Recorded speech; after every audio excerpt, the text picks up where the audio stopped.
welcome to the podcast that I've worked out today that we get so little money that it's like working for less than minimum wage.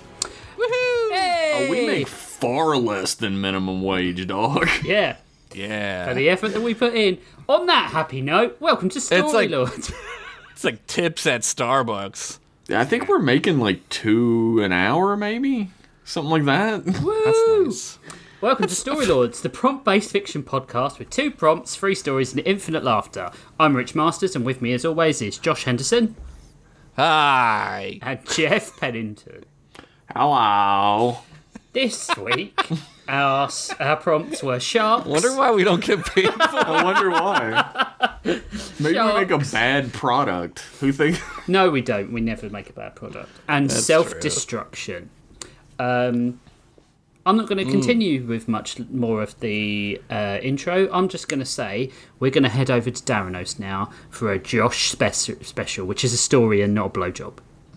I mean, it can be both. There can be 2 things. That's it's true. called a homonym. And also, if you've got 2 hands, so you Yeah. can do hand jobs, right? Wait. I have 1 eye, so I can only read with one. So it'll have to be a blind HJ, as so Jeff would call it. a blowjob is the Henderson special? That's the Yeah. special? That's what's printed on the bathroom wall. Yeah, every Tuesday and Thursday, that's the special. On Wednesday and Friday, it's different. It's different things. Yeah. Suck my dick with your butt. That's Okay. the Sunday. That's The blue plate special. the soup du jour. The blue waffle special. The bone marrow du jour. The Flintstone vitamin aperitif. Nobody knows what the fuck we're saying. All right. What is it? Self-destruction and sharks? Let me Indeed. write a story real quick. Okay. God, Josh and I were talking about how fucking funny it would be to try and improv an entire yeah. story on the show. So hard. It's hard enough to write a story. I'm not trying to It fake beckons write a me, story. man. The desire to try and do that beckons me from the darkness. I want to once do a poem, but I Yeah. feel that would be... I'd have to write about 25 pages to have some actual length of time reading, and I don't What want are to you, do that. fucking James fucking Joyce Yeah. over here? Damn, you colonize Ireland, now you think you can write poems? I'm poet laureate of the podcast. You're poet laureate and... If you write President one Hitler. single poem, you will be the poet laureate of Yeah. the podcast. Yeah. And what's that award that you win for writing? You have those, right? Yeah. Pulitzer, the Pulitzer, No, Pulitzer I can't award? remember what the... The was it? the book reward. It's the book Booker prize. But there's a specific one for poetry as well, and I can't remember what it's called. It's called the Nobody Gives a Shit award. Damn. Fuck you, poets. Living in obscurity Yeah, award. it's called Be a Real Writer award. Look, those in glass houses do not throw stones, Josh. I do, because fuck glass houses. I'm getting the sweet insurance money, baby. All right, I'm going to read my Okay, story okay. now. Okay. My story this week is called Deep Blue Sea, and then in parentheses, UNT. Nice. I'm sensing a theme in the past few stories of yours. You make me write a title, it's going to have cunt in it. All right. That's fair. All right. Cue the SNL end music playing. Wow, what a season, guys. I'd like to thank our musical guest, Powerman 5000, and thank you to Lorne Michaels for another great season. Wait, what? We still have 3 episodes left? Well, fuck my dick! What am I, Brandon Braga? Writing a huge-ass long season and then climbing up into their vaginas because that's the only way I can validate my own tiny dingus peener?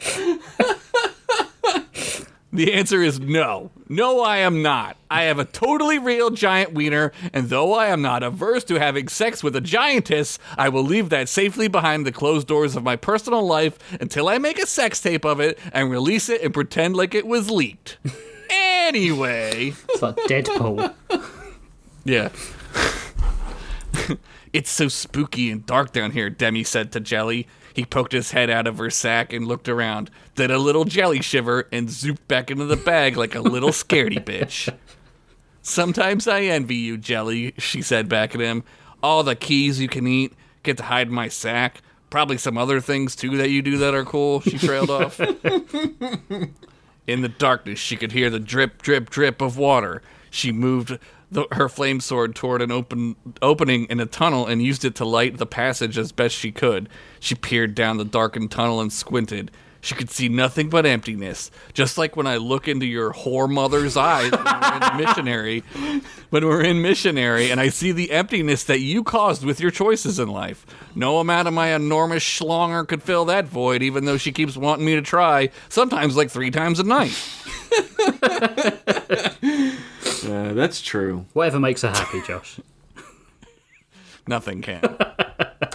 If I can't do it, nothing will work. True. Demi pointed the sword to the ground and saw a small trickle of water running down the slick stones into the pitch black. We're in a desert. Where is all this water coming from? She said again to Jelly so that I can have her narrate for me this part of the story. Squeak, beep, beep, Jelly responded. That's the first time I made him talk. Do you think the Lich needs to drink water? I mean, he's pretty weird. Maybe he just sucks blood or drinks piss or sucks piss and drinks blood. I think we should follow it. With that, she put one foot forward into the black. We have to be careful, Jelly, because the stones are super wow! As soon as she had began, her foot slipped on the stones, and she slid feet first down into the cavern like Legolas did, except this was by accident. She flailed her sword around while still lit, the flames highlighting her facial expressions like a snapshot. They ranged from, oh fuck, to, oh my fucking shit. Oh my fucking shit, she screamed. The stones were as slick as black ice, which ironically was my nickname in college. Think about it. I'm thinking about it. Thud! She hit the end of the tunnel as gracefully as I hit the end of Yo Mama's love tunnel last night, which again wasn't hard. I mean, it was hard, but not difficult. You know what I mean. Ow, Demi said, matter-of-factly. Well, now, what... If you try to do a voice here, what voice was I thinking of? I think I was doing like a like a surfer voice. I was going a little dips here. Well, now, who do we have here? Said a strange voice from the dark. Demi stood up and immediately held her sword out. She tried to produce a flame, but it sizzled on and off. She had to concentrate to get it alight again. But when she did, she saw a 9-foot-tall skeletal shark man standing in front of her wearing 37 goddamn gold chains. This is the sickest fucker I've ever met. I forgot that I had a joke that I just set up just then that I never paid off. I totally forgot to write that. Anyway. Improv it. Wow, hold on there, little warrior. No need for that, it said as it raised its fins. What brings you down here to my totally dang tubular kingdom? It asked. Who are you? What are you? How are you? Demi fired off several relevant and irrelevant questions. I'm doing quite fine, thank you for asking, my polite humanoid friendo, said the shark. Name's Megadon, and I'm the king of the underwater sea people. Yeah. All right. Yeah. I have a new favorite character. Yeah, we got our own kingdom, and it's pretty unbogus if you ask me. Demi slowly lowered her sword, but still held it ready just in case. Okay, she said cautiously. I guess that explains all the water then. Oh yeah, Megadon said almost proudly. Gotta stay hydrated. Very important to drink lots of water through your gills or that weird toothy suckhole you monkey people use. Wow, what a racist. But you don't have any trouble. You don't have any trouble with that, though. Wait, what do you mean? Demi asked curiously. Well, a wizard like you doesn't need to find fresh water, right? You can just zoom some into existence like some kind of, magical wizard. Demi scoffed. I think you have got me confused with someone else, mister. I'm not a wizard. You sure about that? Don asked. I can sense your magical prowess, and I'm a skeletal fish man. Live as long as I have, and you start picking up a few things. Especially since in these times, magic is hard to come by thanks to that golden bitch up there. Don pointed up and shook his fin. Shook his fin in anger. So who's your teacher? Don asked. I mean, I don't really have a teacher, but I hang out with the wizard. She's really cool. One time, she let me stay up and watch all-see movies all night, and another time she let me drink mead. I got so drunk I puked up all over the jester who was doing stand-up at the pub. People cheered. Well, Don continued on pretending not to hear that pointless parts of that story. Pointless and child abusing. But never mind.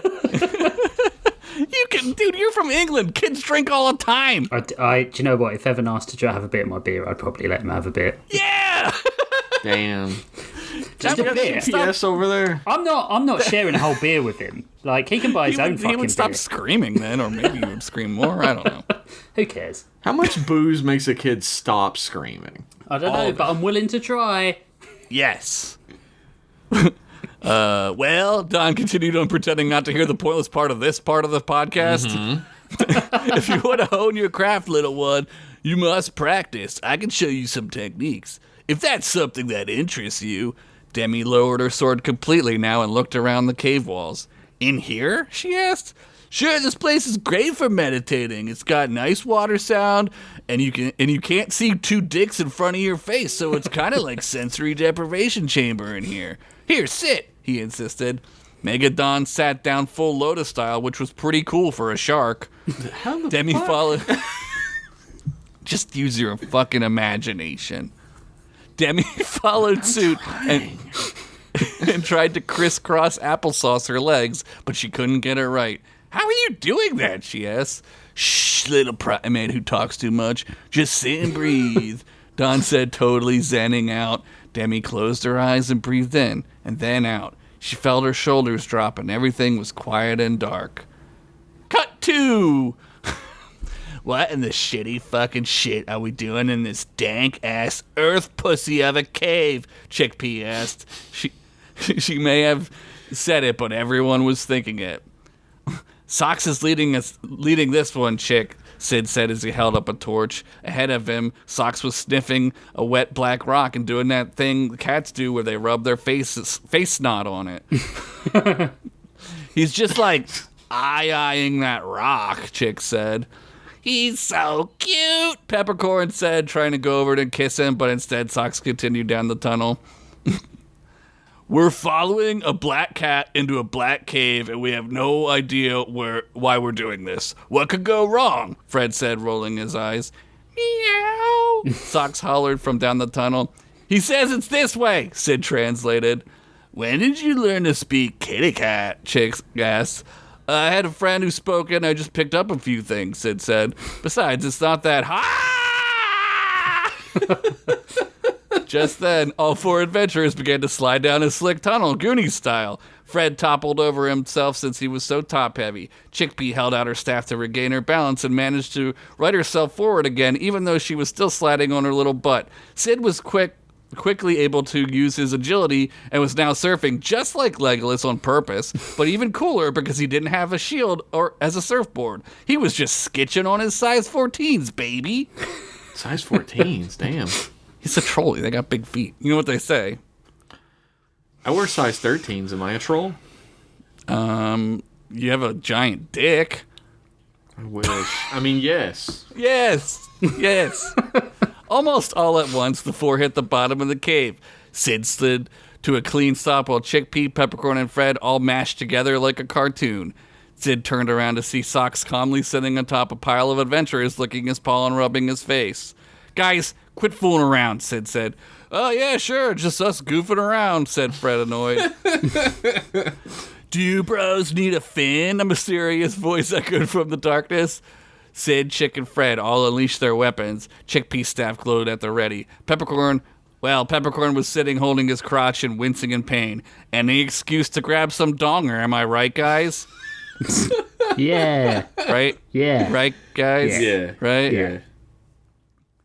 Who the fucking hell butt shit-ass fuck are you? Sid said, holding out a dirk.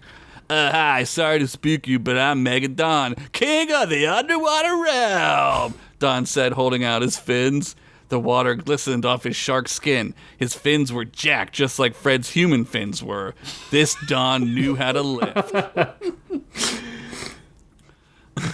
But we're in a cave in junk, Chickpea said.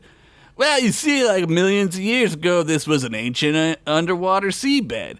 And over time, plate tectonics pushed the dominant plate above the sea plate, and next thing you know, boom, underground, underwater kingdom. Don ended with a flourish. So the Hollow Earth truthers were right, Peppercorn said, pulling out an all-C laptop and furiously posting on ye olde Reddit. Chickpea slid over and slowly shut the all-C laptop closed.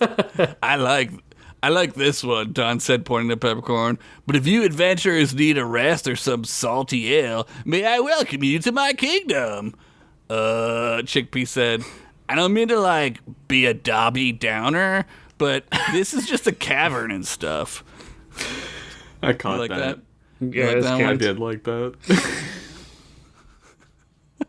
Not here, silly mage girl. Don waved his hands, and the wall behind him rippled like heat on the desert sands. Behind him was a lagoon. It glowed green and vibrant. Mermaids shot up out of the water, and you could totally see they titties. Damn, this guy's trying to win a Pulitzer. Yes, let's go to there, Peppercorn said, almost in a trance.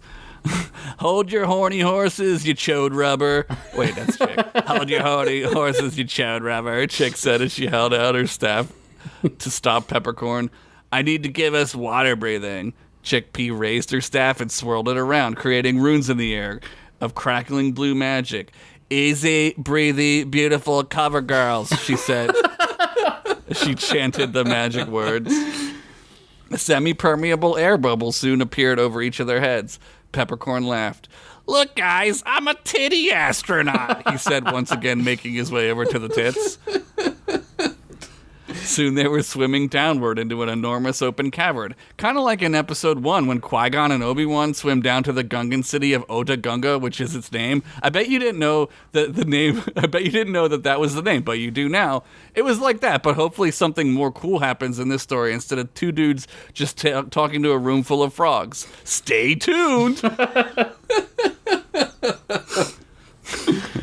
As they swam, mermaids and fishmen waved at their king. Children played aqua ball, and a fishmonger was selling fish, which, if you think about it, would be weird, right? But we sell land meat, so I guess it's the same thing. Yeah. After admiring all the fish kingdom had to offer, Megadon, king of all the fishmen, led the adventurers to a giant feasting hall. On the table were lobsters and crabs and sea bugs of every kind. A mermaid waitress hovered over to Sid and held out a large pitcher full of dark fluid. Oh, no thanks, he said politely, the water bubble muffling his voice a bit. I'll take some of that, Fred said as he held out a horn of some great sea creature. The mermaid swiftly kicked her tail and zoomed over to Fred. She winked at him as she poured a dark viscous liquid from the pitcher into his horn. How does that even work? Peppercorn said. That's my question. The ale is denser than the water, cutie, the mermaid said, giving Pep a wink too. I love alchemy, he said, almost drooling, even though it would be hard to see if he was. After a great feast, everyone sat back and undid their belts. Chickpea let out a burp so loud it fogged up her air bubble. Ew, I'm trapped in here with my own mouth farts, she yelled. Fred laughed and patted her on the back. A true warrior burps and farts his or her way to victory, little one. Well then, I can see why you're so victorious, you stank-ass human version of a whoopee cushion-ass, bad breath having, halitosis-smelling-ass bitch, Chickpea said, patting Fred on the back. Ding, ding, ding, ding, rang the sound of a glass ringing. Now that we have feasted, let us celebrate the reason we are here today, Don said, standing up. That's not necessary, King Don, Sid began to say, but Megadon held up a fin to politely silence his guest. No, it very much is, my friend. Sid shrugged and shifted a bit uncomfortably in his seat. Today, we welcome our new friends, the Flamingos. Don held up his glass as everyone in the room cheered. Sid held up his mug and slowly drank. If you're asking how he was drinking through the air bubble, maybe you should just shut the fuck up and use your fucking imagination. All right. What do you need me to explain? What? Do you need me to explain every goddamn thing that's happening in this story? I already wrote the broad strokes for you. Fuck, get off my dick. Suck my dick, bitch. Get off and suck it. Oh, if I suck it, I'll get off. Wait, are you getting off or? I don't know. You know what? As long as someone is. I painted the broad strokes for you, you bitch. Fill it in. Use your imagination. Amazing. To new friends, a crab man shouted from the end of a long table. Here, here, shouted a turtle man, slapping his turtle fins on the table. The flamingos bowed and raised their glasses again. To the heralds of the second coming, shouted a merman holding a trident. Yeah, said Peppercorn, holding up his cup upward. To the prophecy come true and to the vision of our great leader Megadon, shouted a fishman. What? Okay, yeah, sure, I guess, Sid said, kind of confused. To our last feast, shouted another fishman. Fistman? Yeah, nice. Freudian. Fuck yeah. Wait, what? Fred said, full stopping. Full stopping? Who writes that? Megadon again stood and raised his horn once more. To the Golden Lich. No. With this, Sid was already standing. Socks doggy paddled over to him with his little cat-sized bubble and transformed into a sword with a little water bubble over the hilt, because I guess that's where his head is when he does that? I don't know. I just hit my mic, sorry. You got too Sorry excited to about myself. a sword. Sorry to myself later. Where am I? Oh, Chickpea swung her staff above her head and used it as to helicopter herself up onto the table. She superhero posed on one knee and shot a look at the king. Oh shit, yeah. Oh, hold on, Fred said as he buttoned his pants back up and grabbed his axe. Okay, yeah, cool stuff, he said as he swung his axe around, kind of half-ass. Peppercorn was chatting up the waitress. So you get off soon, or? He was in the middle of sealing the deal when he saw what was happening. Oh shit! He said, grabbing a handful of grenade that he had prepared. Megadon began to slow clap for some reason, probably because we know he's evil now. True. I expect nothing less from the heroes of Grawl. Our master has told me of my role.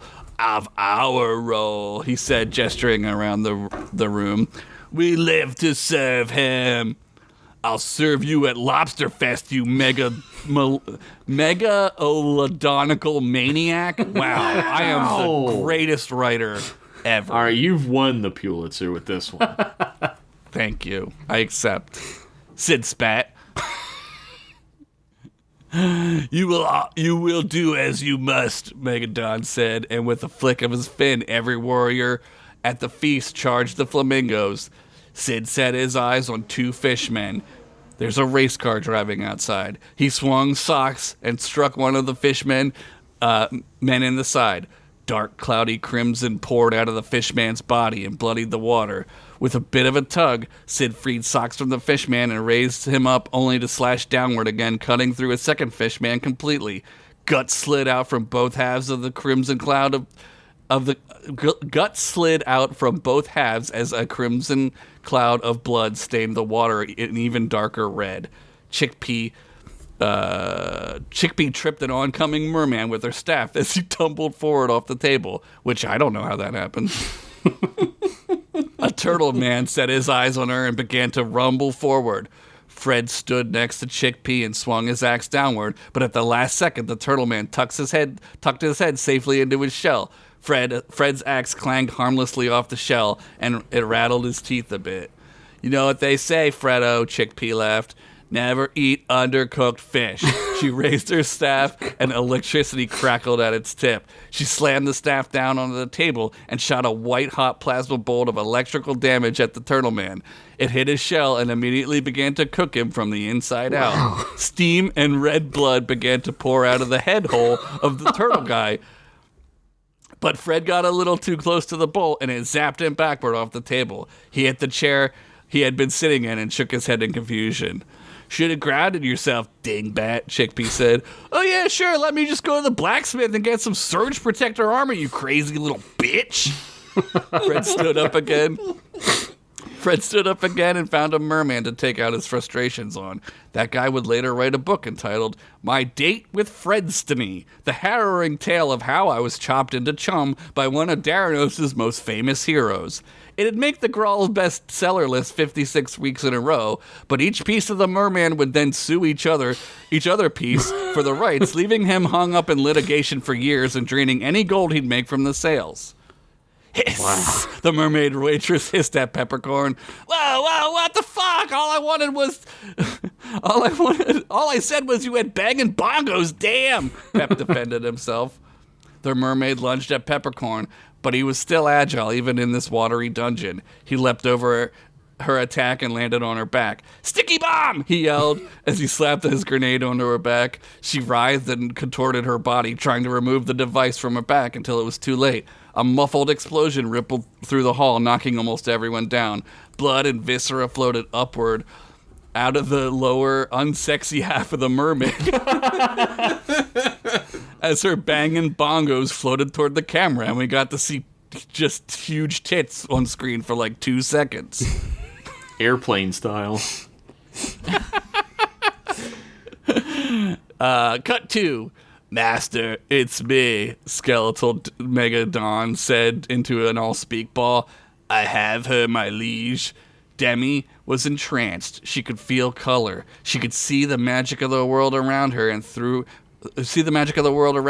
her closed eyes. She floated out of her mind's eye and felt the turning of the world beneath her. That is, until a haunting face popped up in front of her and scared her so bad she almost pissed pantaloons. Ha! She shot up out of her trance to see Megadon speaking to the Lich on his all-speak ball. You skeletal snitch, she yelled. Oop, gotta go, Megadon said as he shut off the image. He waved his fins around again, making the wall behind him disappear to reveal a now black lagoon, cloudy and evil. It smelled of rotting fish, just like your mama smells after I'm done in her black lagoon.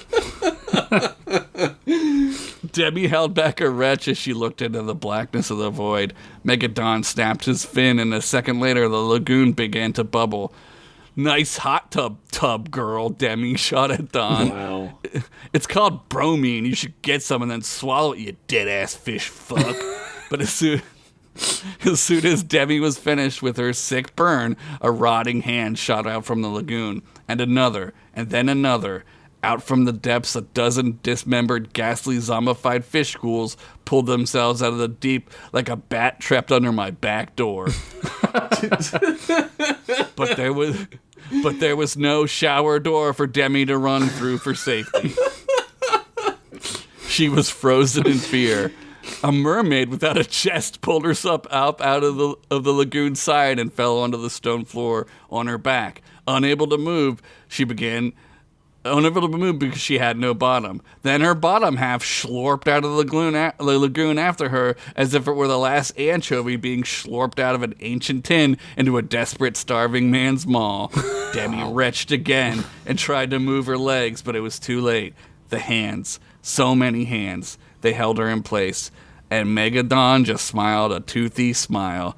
To be continued. Whoa! What the fuck? We got 2 episodes left. Oh, yeah. I really want to see all of those fish creatures. When you said Crab Man at the end of the table, I was like, oh my god, Crab Man! And I was like, he's going to throw this character away. Don't get too attached. I got really excited about the giant turtle. Maybe he just, cheeses it out of there. He's like, well, the Side giant turtle steps. for sure died. Yeah, he's dead. He got cooked. Yeah. He's turtle soup. We moved past it really quickly, but the fishman's chopped up parts suing each other and the endless litigation was perhaps the fucking smartest stupid joke you've ever made. And there are some humdingers for contention. There are a few. I don't know. I feel like this episode in general has some of your best writing. Well, we had a couple of days off. A couple of and I didn't days. really know what to do. So I don't know. Maybe I kind of got it. The other day, I was like, okay, I think I know what I'm gonna do. But I don't know. Thank you for listening. It was great. You're welcome. Yeah. Are we doing that now? Oh, you meant the audience. Okay. I meant everybody. Whoever. We have an audience? Not a big $2 one. an hour, we better. Damn, that's sick. I'm glad to hear it. It was great. Not too big though, or else I'm gone. Uh-oh. I mean, I'm fired. Do you know okay. what? Do you know what? I would much rather have a small audience and keep you than a big audience and not. Have to fire you. Yep. It's just we have to. We have to. Contractually, we now have to fire you. We are the pieces of the chopped up merman.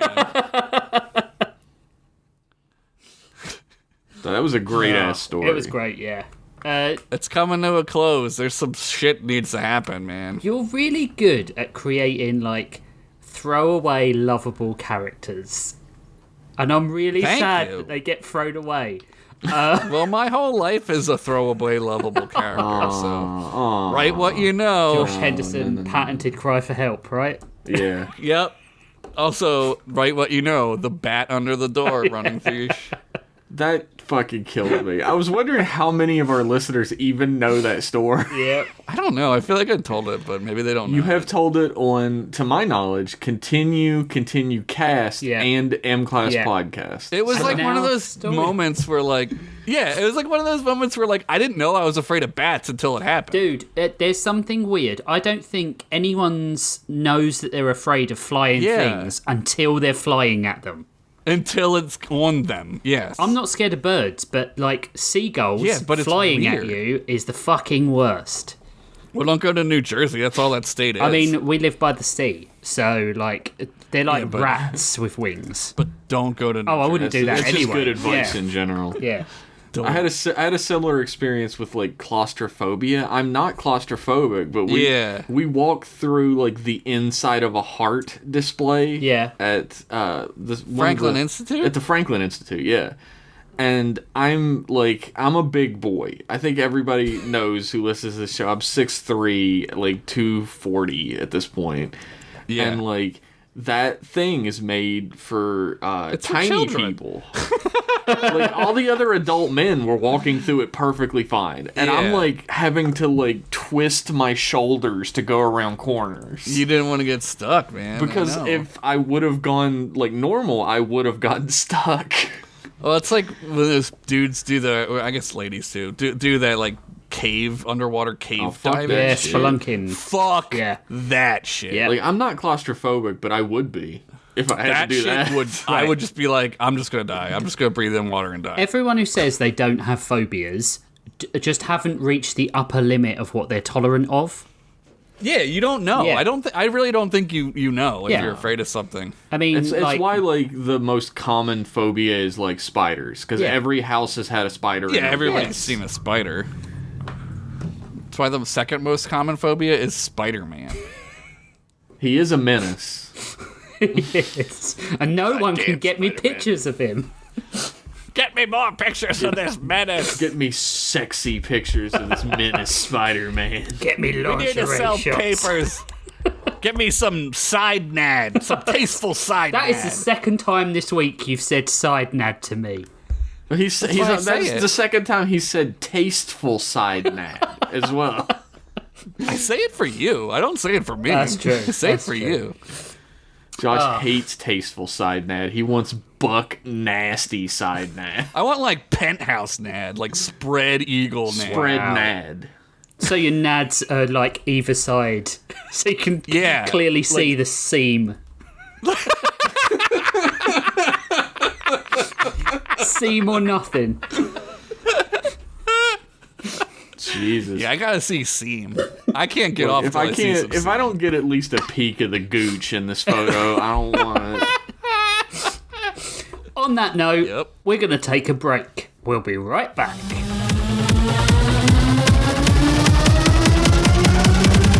This shit ain't vital.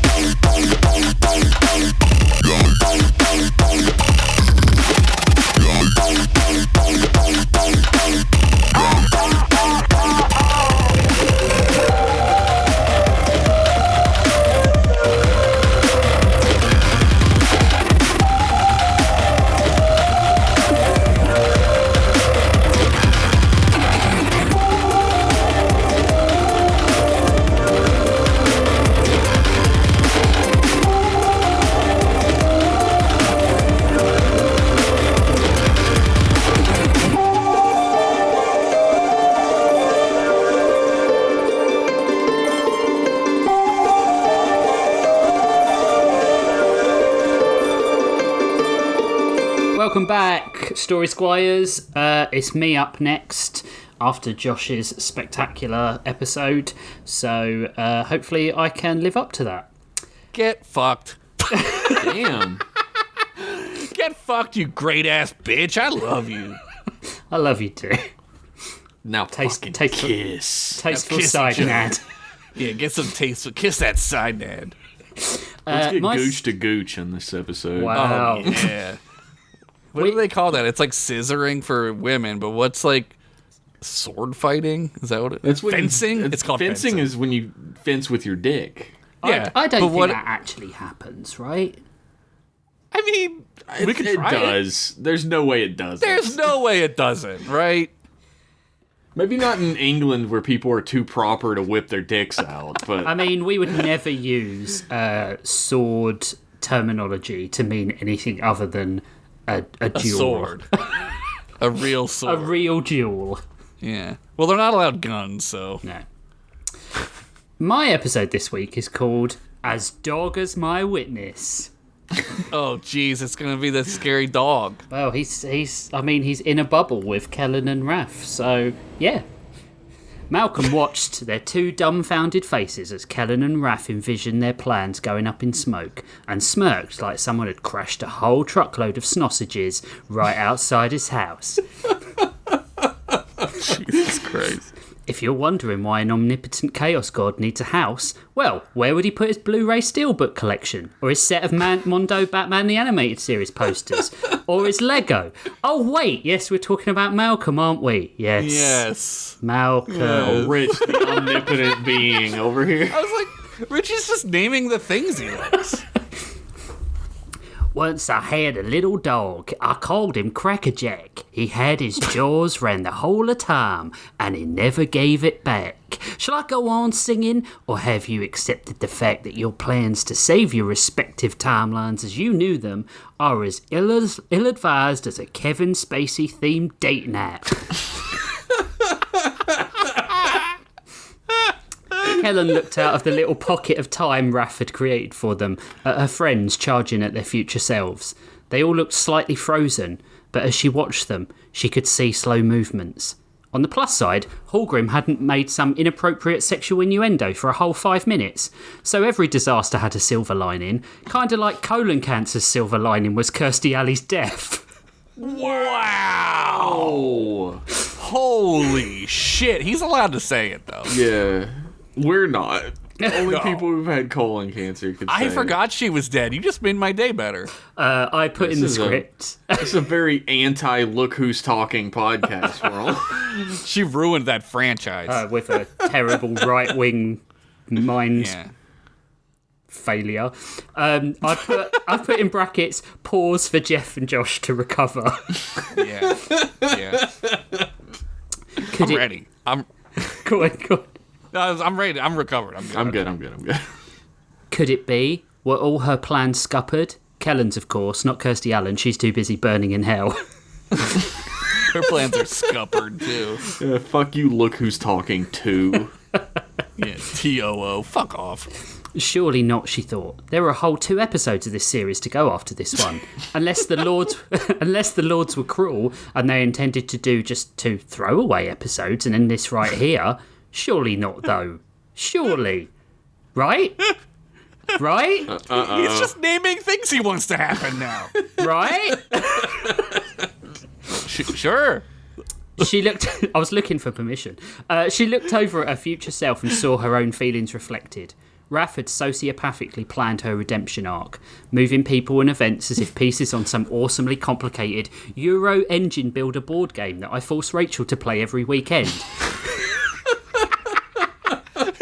What you do to your wife? This is an incredibly personal episode of Story. Jesus. And you're still married to her, huh? She loves playing board games, and by love, right. I mean is forced to by me. Is tolerant to it. By the way, if you need to kill 3 or 4 hours, Trickerion is a really, really good board game. Kellen was trying to resolve the errors of the past, but even if she couldn't do that, she still had a life, a family. Raph had poured everything into resetting her life, even seeing the current versions of her friends that she had pulled from other timelines as collateral damage compared to the perfection she could engineer for them all. Who are you, dog? Raph spat, her teeth gritted in fury. Well, here's the old rubber-dub-dub, back of the trading card, fact file on your old pal Malcolm. While you've been directing your sweet little old past self into correcting the time stream because the constant time travelling is killing you like a boomer eating an asbestos and prion diseased beef sandwich with a side of... with a side of lead paint and a cool glass of Fox News, hoping that the timeline would consolidate into something perfect for the little baby Kellen, I've been going and diverging every little damn thing. You. Damn. Raph's shoulders collapsed down into her. So, my plan. Oh, they were solid as a drunk dad's fist. Malcolm licked his lips. Damn. Jesus. Wow. Before I done messed them all up.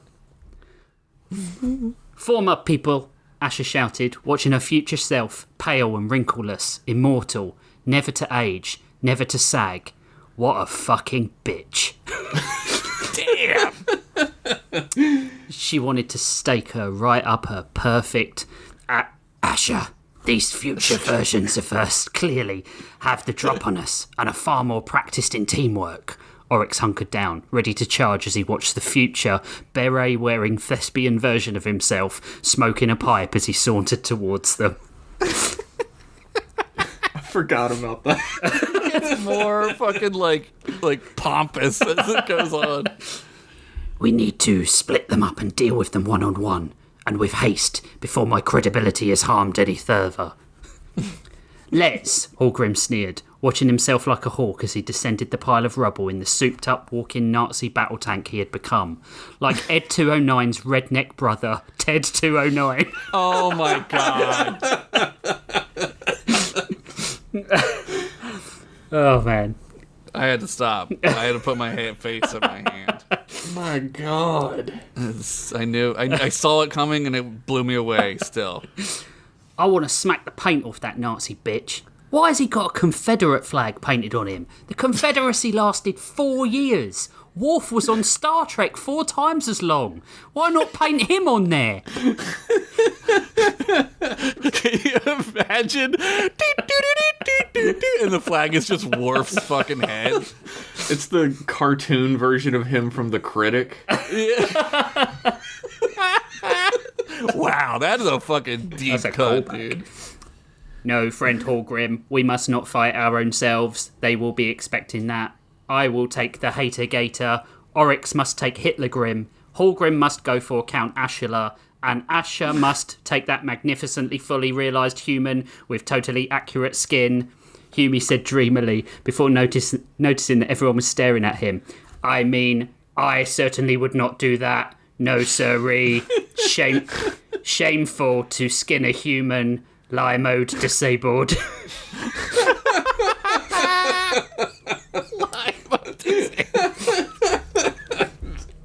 Asher brought 2 knives from her belt. Everyone okay with this? Killing our future selves might mean damaging the timeline in a way we can't repair. Better a smashed timeline and a fucking racist... Sorry, I'll start that sentence again.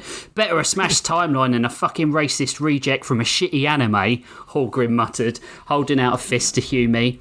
Better dead than becoming monsters, Hume nodded, fist-bumping Hallgrim. Better anything than that beret and pipe, Oryx shuddered. Wait. I like how some of them are like, down with fascism, and he's like, I hate berets. Wait, where's Kellen? Asher turned to find Kellen, Raph, and some mutant dog blurring around some sort of force field, moving so fast they were almost imperceptible. Let's hope she's sorting shit out and she's not going to turn into a Warp 10 catfish or anything, Hallgrim said.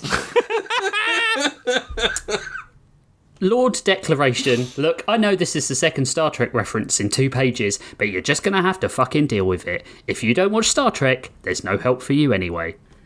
Damn right. True. Raph charged at Malcolm, who swatted her away with a long, slimy tongue, and somewhere a young teenage boy had a sexual awakening, googled the words tentacle hentai, and we strayed a little further from God. Or towards. Or towards Seek God. Christ, kid. She's Towards our octopusy gods? She slammed into the side of the force field and slid to the floor. "Open your damn time bubble," Kellen shouted as she swung Doomcock at Malcolm, who disappeared, reappearing humping her leg. "I'm sorry, I can't fight my natural dog urges," he laughed, before porting away again, laughing again. "Does this make Malcolm a sex pest, you might ask yourself? Why, yes. Yes, it does, because he didn't obtain consent. Understand that, gentlemen. He didn't obtain consent." This is top 3 worst things that Malcolm's ever done. "I can't open the fucking bubble," Raph said as she kicked out and caught Malcolm in the groin with a stray foot. "He's stopping us somehow." Raph looked up at Kellen, who held both hands up and pushed them slowly together. Raph nodded. "Somehow?" Malcolm shook his head and then whole body as he recovered. "Somehow? I'm older than life itself, you half-wit. I am a god, and you is lucky I had the boys downstairs snipped off a few millennia ago." Explain. Can he just grow them back? He doesn't want to, though. I sometimes feel that. I mean, he'd only sire little extra Malcolms. He doesn't want to do that. I mean, there goes that side man that I was talking about there. Explains why you're hell-bent on making everyone's life a misery, sackless. Kellen mock-swung Doomcock, only to reverse the trajectory, catching Malcolm right in the guts as he teleported behind her. He howled in that way that breaks everyone's hearts when you accidentally tread on a dog's paw. Oh, no. Because they're so excited to see you and they get under your feet. But this was Malcolm, so everyone cheered. Remember... Yay! Remember, he's a sex pest. You keep having to reiterate this. Just want to keep it fresh in everyone's mind. Yeah, keep don't forget. Don't forget. Never forget. He landed and bared teeth, his black, oily lips pulling back over his jagged rows of sharp fangs. "You're a footnote, an addendum, a reference in the pages of this timeline. The only difference between you and the other schmucks is that you just keep going back to reread your favourite parts of the story, hoping they have a different ending. Well, let me tell you girls, you two couldn't get a happy ending in a back alley massage parlour." So where is this back alley? Just take a few lefts. Well, 3 lefts is a right, so what am I doing? 2 lefts, a right, and then straight forward for 20 yards. Okay. There we go. If we're so inconsequential... Josh just left the call? I'll be back. If we're so inconsequential, why do you need the baby? Kellen smirked as she landed another hit with Doomcock. Your supposed power doesn't fool us, Dog Thulu. Leave us the hell alone. And go back to whatever limbo pound you were taken from. Nice. Hey, that's dog racing. Malcolm looked around at the walls of the bubble creeping in on them. Creeping in on them all. "What are you doing? Creighton, bitch." Raph put her bare helm over her face and brought Doomcock crashing down to meet his snout. Asher jumped at Hume 2.0, who transformed his arm into a shield to block her knives, shredding the skin suit from his endoskeleton. "My arm, my perfectly natural arm skin," he yelled in mock pain. He stole that from the movie Terminator. Asher said nothing, but slashed at the shield, prompting Hume to open the shield to grab the dagger. After he'd taken the bait, she spun and slashed at his face with the other knife, swiping at the hollow and wobbling nose that protruded from the front of his flat metal skull. It was sliced half off and flapped like a flag at half-mast. "Ah!" he screamed in fury. "My nose! How will I smell?" Probably like brand new penny," Asher grinned. Ew. The android's eyes flashed red and he charged at her, turning one arm into a drill, which flew at Asher. She dodged as it hit the floor, vaulting over his back and pushing him to the ground. The momentum of the drill carried him underground, but she slashed at his back, crippling his power core, and then slammed the knives into the servos in one of his knee joints, pinning his leg to the ground as he pulled himself away from it, severing the leg from his body entirely. As he dug himself out of the concrete, his face flapping off his metallic skull and hopping, Asher laughed. "Oh, look, it's Turdinator. You'll be back, I guess. Backshot on trailer trash tramp stamp, that is." Yeah. Hume 2.0's metal teeth smiled through the flapping shreds of his face, his eye flashing as his power levels were dipping. You know who won't be back? He pointed to his stomach. At least my creator was able to keep their offspring for longer than 3.56 seconds. Wow. She howled. That's a bad idea. She howled in rage-filled pain, tears stinging at her eyes as she raced towards him, only for him to grab her by the throat. She stabbed at his exposed mechanisms, his neck, his eyes, before suddenly stopping. She looked down and saw a thin rod of metal going straight through her chest and out of the other side. What? The evil Hume retracted the finger he had sharpened to a point, his hand slipping to his waist.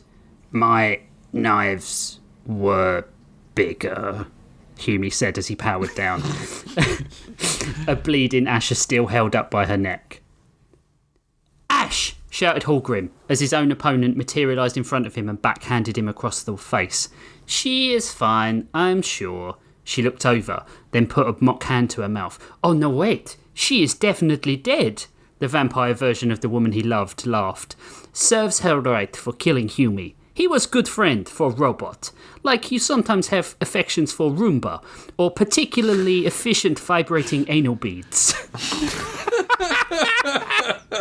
Now he's still naming things he likes. Efficiency is the most important thing.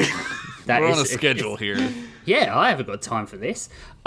With all his strength, he punched her in the nose, expecting to spread it across her ghoulish, chalky, Hot Topic wannabe face. Instead, she simply stepped aside. Oh dear, how embarrassing. Was that best you could do? Last time I encountered a fist that week was on that date with your father. What? She shrouded around him and covered him in darkness. He felt a cold unlike he'd ever felt, like the frigid tundra inside of J.K. Rowling's chest. You have settled question I had, Hallgrim. There is a statistical possibility that I make the worst relationship choices ever. The voice was everywhere around him, echoing in the dark. What did she ever see in you? Was she blind in this timeline? Maybe Oryx just had chlamydia, and Hume just had a metal pole where his penis should be or something. What would that matter? Hallgrim remembered what the crone had said to him. Exertion at the expense of diminished lifespan. The more he used his power, the less he had to use. It was sand in an hourglass slipping through a hole, like every dick in the phone book slipped through your mum's hole. Holy shit. Suck on this pole, skankpire. He funneled all the energy he could muster and shot it from his cybernetic eyes in an arc of light, bright enough to turn night to day, the darkness splitting like dates split the check with your mum because they don't want to fund her depression-induced alcoholism. You're so hitting so close to home right now. As the rents and void began to appear in the dark, Ashula's screaming got louder, and Hallgrim realised this perversion of her was the dark that was surrounding him. She was dying, burned alive by the last of his power. Good, he thought. As the light returned to the room, he ran to Asher, but could feel his speed slowing, could feel his breath ragged, every part of him burning as if with fever. He reached the inert form of evil Hume, standing like a statue, holding Asher aloft. She wasn't moving. He pulled fingers wrapping around Asher's throat apart and cradled her as they fell to the floor together, each exertion draining what little life he had left. She coughed and spluttered, flecks of blood coating her lips. You're going to be okay, he mumbled, unsure of what to do. Don't lie to me. Not now, she whispered. You're looking as shit as I feel. He grimaced. I did it to save you and the baby. I should have told you, Ash. You didn't need to. I knew. She smiled and sighed a final breath. You would have made a great dad. He felt the pump he had replaced his heart with slowing. Well, he thought, at least this'll be poetic and shit. I love you, mate. You're the bet. His voice shuddered to a halt. His head sunk, and he closed his eyes, the last of the power draining from him. Oryx growled in fury at his fallen comrades and leapt with gnashing jaws at this Nazi perversion of his best friend, who swatted him away easily into the roller rink's kiosk. The building was demolished by the huge reptile, who pulled a roller skate off the end of his snout and glared at Hallgrim. I'm not the same as your rubbish Hallgrim, mate. I took technology from every villain we ever faced. The Roboticops, Robo-Hitler, that vending machine that only gives out Dr. Pepper in that hospital we visited. Worse than Robo-Hitler. Wow. I said it. I like Dr. Pepper. Get the fuck out of here. Podcast done. This is the thing that finishes us off. Whatever Skynet... Did I just get fired? You'd know if you really were. You feel it in your chest. Whatever Skynet AI was looking after J.K. Rowling's Twitter account, now she's moved on to full genocide.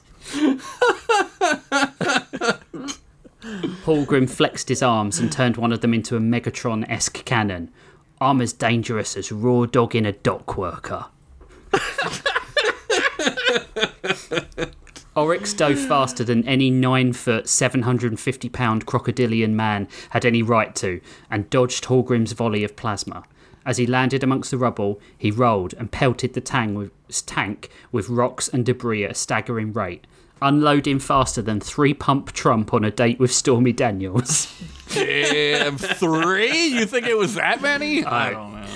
For clarification's sake, I'm not disparaging those that pay for sex workers or sex workers, just those that have millions of dollars, power and influence and still have a personality so repugnant that they have to pay people to pretend to like them in any way.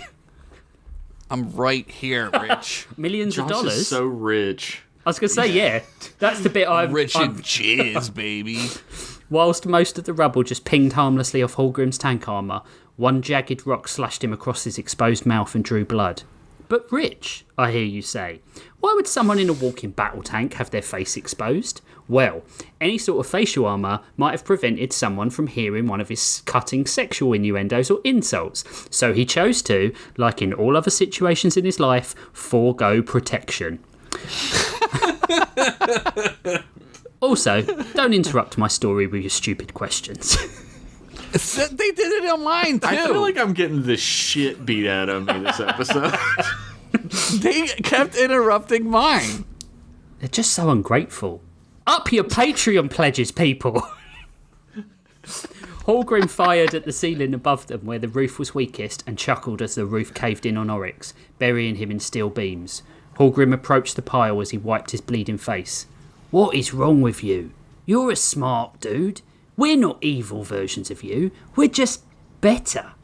We've cast off the shackles of attachment and have come to terms with the things we have to do to survive. He kicked the beams with his tank foot, turning over the detritus as he searched. You aren't dead, are you, Oryx? I was just warming up. The crocodilian jumped from the rubble to his assailant's side, clamping his jaws around Hallgrim's midriff and holding him aloft. As Hallgrim fired wildly, Oryx caught 2 shots in the lower abdomen, almost dropping him. As he stood bleeding out, Oryx clutched Hallgrim's arm and a leg, pulling as he clamped down with his jaws. Now, as you all surely know, and as a young, animal-obsessed, 6-year-old Rich Masters memorised from his awesome animal encyclopedia he got from his nan for Christmas one year, your average crocodile has the strongest bite of any animal, producing nearly 4,000 pounds of pressure per square inch. Nowhere near strong enough to puncture steel, but that didn't stop Oryx, who, unlike the average crocodile, wasn't a fucking pussy. Fucking zoo books over here. Damn, dude. He chomped as hard as he could, not stopping as his gums bled, as Hallgrim screamed in agony, as his jawbone shattered and his teeth cracked, and when he was done, Hallgrim's shell was torn in two.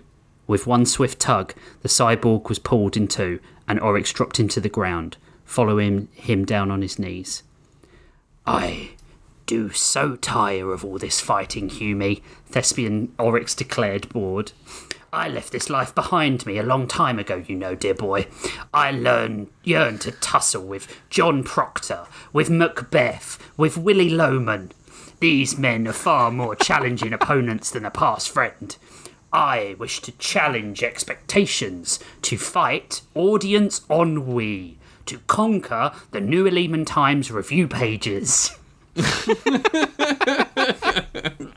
Humie stared, I have spent the whole of this season in some desperate race to become more like a living being, as humanoid as my friends, more than the wires and hydraulics that I was made with. He took a sharp intake of air, which was immediately expelled from his neck vents in a totally normal human way.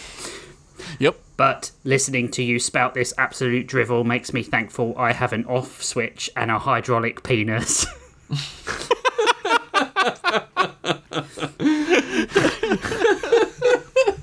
Also, totally normal for a human. Yeah. For some of us. For some of us. Yeah. With a sigh, Oryx took his beret off and put it into the pocket of his corduroy trousers. Oh my god, I hate this guy. Well, I suppose we have to fight now then, don't we? Please try not to bruise my most precious asset. He stroked his face. I'm up for the part of John Lockerdile in the new Lost reboot with J.J. Abrams the 14th. Oh. And I want to stay pristine. It's a bleak-ass future you've created for us, Rich. I just said I hated him. Why did I didn't know it could go farther. He's worse than Robo-Hitler. And that vending machine that only serves Dr. Pepper. And I want to stay pristine for the callback. Hume considered, putting a hand to his chin. If you do not want to fight, and your friends are dead, then why do you not just leave and return to your life as a anti-shudder mode enabled actor? Oryx considered for a hot minute, then nodded, put his hat on, and climbed on the rubble mound to leave. Hume moved to his Oryx and helped him to his feet as the reptile held his heavily bleeding stomach. Are we all that is left, friend Oryx? Oryx looked over to Hallgrim and Asher's entwined corpses. He sobbed, and Hume put his arms around his friend. All but Kellen, but I predict she has her own fight. Let's go get help before I exsanguinate all over you. Hume nodded and supported Oryx as they climbed up the rubble mound to the light, where a large shadow fell upon both of them. Well now... Oh, sorry, this is not Malcolm. Well now, ain't you a sight for sore Italians? Came a thick, vaguely New York Italian voice, if I can manage it today. Evidently not. Boopy de Beppe, now fully spliced into the shark form he had coveted for so long, stood at the front of a large horde of Roboticops, a gun pointed squarely at the pair of them. I swore to myself I'd see your carcass spread out like a veal scallopini, just like my nonna used to make, or like some guy my boys had just beaten to death, whichever's flatter. You are killing this accent. I can't do it. I've lost it and I can't get it back. You're fucking... I was like, am I in Italy? Am I in Little Italy? Am I in Brookline right now? Look, if you can't do it the first time, you just lose it. You've lost it. So you just got to do it. That's true. That's very true. You paint a vivid picture, de Beppe, Oryx snarled.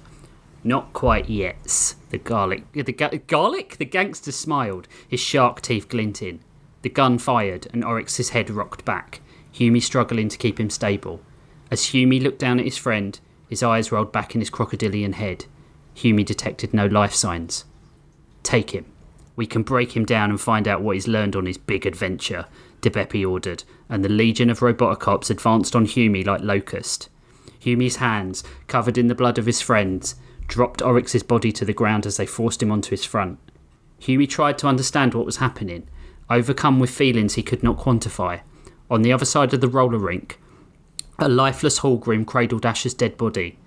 They would not insult each other again, would not argue, nor kiss, nor talk about the baby they had made, grown and lost. Hallgrim would not recount a sexual conquest, or explain the plotline to the final Breastination franchise he enjoyed so much. Wow. Asher would never sharply cut a villain with her words before sharply stabbing him with her knives. She would never look out for the group as she had since they got together. She would never teach Hume to cook a fool. Next to him, Oryx stared through him with dead eyes. He had been so intelligent for a humanoid, his compassion belying his hulking frame. Now Hume would never hear him recite poetry in that baritone again before explaining why it was funny or sad. It didn't seem fair. So much life, so much potential lost. But it wasn't just this that was bothering Hume, nor the fact that a Roboticop was clearly planting the WD-40 strain of robo-weed on him. What? It was the absence of his friends from his runtime that bothered him. Was it selfishness? That he was afraid of continuing without them? He couldn't function. The sensations of something he couldn't quantify preventing him from fighting back. He realised something as the roboticops, the mindless automatons he had once led, pulled him in front of the gangster they had chased through time. He hated him. He wanted him not to function anymore. DeBeppe grabbed his metal jaw and turned his face towards him. I thought you'd put up more of a fight, droid. If you were on top form, how many of these guys do you think it'd take to subdue you? 10, Hume said with a wavering smile. You's a tough son of a bitch, ain't you? DeBeppe smirked. Not so tough now as the Amray ninja. That punk Hallgrim and that walking handbag are all dead. You know how many times I tried to kill that monstrous leather bastard you call a friend? 6, Hume replied.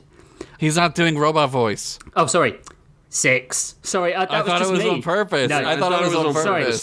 Sorry, I lost it. I think it's more like double figures, DeBeppe said as he pulled a laser cutter from his pocket and started working on Hume's chest. If he hadn't been so pleased with himself, he might have heard a small beeping emanating from inside. Oh, jeez. You got any last wishes before we find your reset button? 3. Hume smiled as DeBeppe looked at him confused, then opened his chest panel.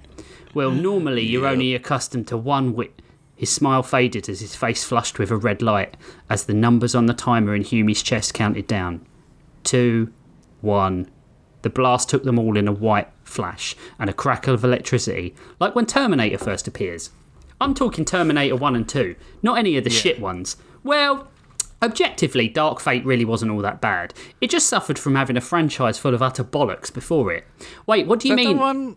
Go on. Is that the one with, what's her name? Yeah, the woman Terminator who's really tall and really jacked. Oh, no, isn't the Game of Thrones chick? What's her fucking name? Which one's that one? That's like the retelling of the... It's like a prequel, right? Yeah. Dark Fate is the one with the prostitute Linda from Hamilton. Blade Runner 2049. Oh, I didn't see that one. You know what? It's not that bad. No, the actual prostitute, not the hollow partner. Yeah. I can't remember I her wish name. it was Anna, though. Yeah, I wish Anna would put her arm in my I ass. was about to say, I'll watch this movie now if Anna de Armas is in it. If you've got Disney Plus, it's on Disney Plus. You can watch The it. whole arm. Wait, what do you mean I'm ruining a poignant moment? Beloved character? What do you mean? Oh, I see. Well, I'm very sorry for your loss. Made even less poignant by our shit chat about Terminator. Yeah. They're all dead out there, you know, Malcolm said, black blood oozing from his mouth after their hours-long fighting. And now, I'll use precious baby Bouncing Kellen to remove their potential from all time. They'll never exist in any timeline. Kellen's heart stopped, but her mouth curled in a rage-filled sneer. You're lying. Raph nearly dropped Doomcock. The thought of all her machinations, her friends failing, all too much. But she rallied. You can't even remove your own honking breath. Have you been using your tongue as toilet paper again? What else would you use? Yeah. Kellen looked outside. The time bubble was weakening, but she couldn't see her friends. If they were dead, like Malcolm said, she needed to get out of this so she could find the baby, then go back and save them. One look at Raph told Kellen she was obviously thinking the same. The ex-pillar jumped at Malcolm, only for him to retreat straight into Kellen's attack. They kept doing this, fueled by their sorrow, feigning attack so man's best fiend would walk into the other's riposte. Nice. It was as if it were a dance. If you could believe it, better than that Australian breakdancer from the Olympics. I'm sure that will be an evergreen reference. Ray gun? Yeah, shout out Ray gun. Yeah. It made sense. They were the same, thought the same, acted the same, identical in all ways but for their outlooks. Blow after blow rained down on Malcolm, until legs were strewn, tentacles severed, teeth knocked out. It was almost too easy. Take us to the baby, Raph ordered over the bloody husk of their enemy. Need I remind you, children, that I am a god again? Malcolm said as he closed his eyes and all his wounds seemed to suddenly vanish, his legs growing back. The severed legs jumped up and pinned the pair of them to the side of the bubble, lifting them high off their feet. There's no way to beat me. I'm the Daffy Duck of this universe. You can shoot me in the face with a shotgun and I'll keep returning more annoying and more stubborn than ever. Then why even come here? If you can do whatever it is you're planning without us, just do it, Raph screamed. Malcolm's eyes narrowed and he smiled his toothy grin. Suddenly, he howled in pain and whirled around, growing at the... Oh, fuck's sake. Let's start that all again. Malcolm's eyes narrowed and he smiled his toothy grin. Suddenly, he howled in pain and whirled around, growling at the shadows to reveal the fur on his back was on fire. Out of the dark behind him, Florgo melted out of the shadows, baby in arm, holding a fiery hand towards Malcolm. Go back to hell, Scooby, don't. Malcolm looked around. Oh my god. Malcolm looked around, outgunned in the confines of the bubble with no room to manoeuvre. Well, my daddy always taught me to keep out of affairs of the heart. Toodles! Malcolm burst into an ethereal red flame and vanished, laughing as he went. You were really never good at puns, were you? Kellen said, one eye on the baby in his arm. Raph hadn't dropped the warhammer, and she stared at the mage. Florgo, are you all right? The baby stays with me, he declared. I did what you asked. I freed up her potential with a little magic and... He looked down at her and smiled. The little cutie fixed me. His eyes flicked to Kellen, whereas you abandoned me in hell.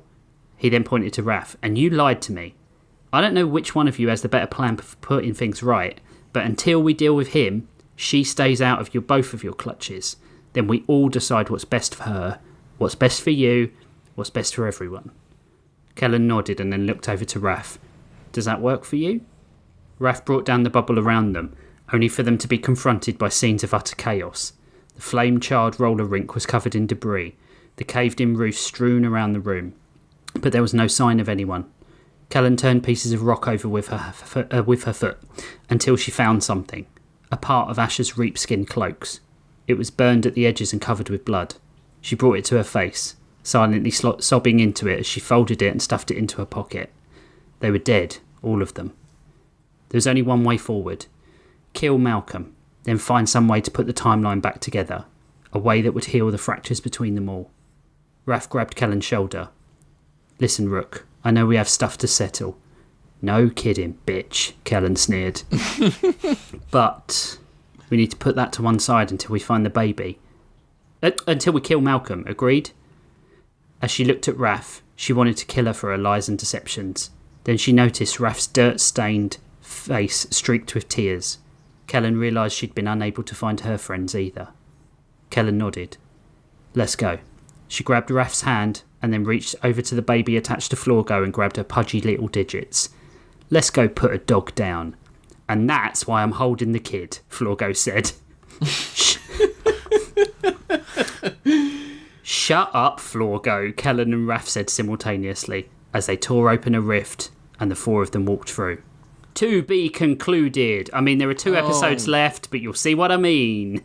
That was so fucking crazy. And everyone was like, oh, Rich has been taking it easy on killing characters recently. You can't say that to him. He's fucking this show's Hitler. He killed them all. I killed not only 4 of the main characters, I killed their alternate future selves. Yeah, they're all... They died twice. Can't beat yourself. Fucked up. Rich, what happened to you to make you like this? Rich. Nothing. Show me on the doll where you want to be touched. I'm just caressing the doll. Josh is trying to fuck the demons out of you. Oh my god, that was so crazy. Yeah, that was nuts, dude. What the fuck? Yeah. What the dog doing? Like the kids say these days. Is that a thing? I don't want to know. I hate kids. Yeah. That was great. It was great. Yeah, I agree. I don't believe a thing that you say though ever, so I'm not even like sad that they're dead because like I don't think they're dead. I mean, something's gonna happen. There's 2 time travelers in 3 with the baby. So, but you know, Yeah. I'm not saying it. I'm not saying it. Yeah, no. Yeah, Baby no, Time Traveler would make a great TV show. Every time she shit her pants, change Like, to a it's new just year. it's a group of regular people who were just trapped in this baby's like unconscious time traveling machinations. And they're just like waiting. It's like Sliders, but like she has to be like old enough so they can communicate with her. They have like 2 to 3 years of like hellish time travel. We just have to survive all the time travel until we can teach her to talk. Yeah, until we can tell her to send us home. You could call it diapers. Did you hear that? No. Oh, I whispered. I said you could call it diapers instead of sliders. Oh. I whispered too quietly. I can't believe that there like isn't like an Applebee's hasn't used the Sliders thing to like pitch their slider hamburgers yet. What an evergreen reference that Yeah, is. I think people that would dig it. It would bring them too much money. They couldn't handle it. Yeah, they don't want to pay the taxes on that. They also Because, companies pay taxes. They should do the electric slide. They've definitely done that before. Have they definitely done it? Boogie, oogie, oogie. That's that song, right? Yeah. If you can tell me who did the electric slide, I'll give you 50 cents. Me at the last wedding I went to. Hey-oh! He's rich. 50 cents. With that, we're going to take another break and be back for part 3.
We're back for part 3, and off air, Jeff promised that this was the best story he'd ever written, and the funniest one. And if it wasn't, he promised he would leave the podcast and never return. Oh, geez.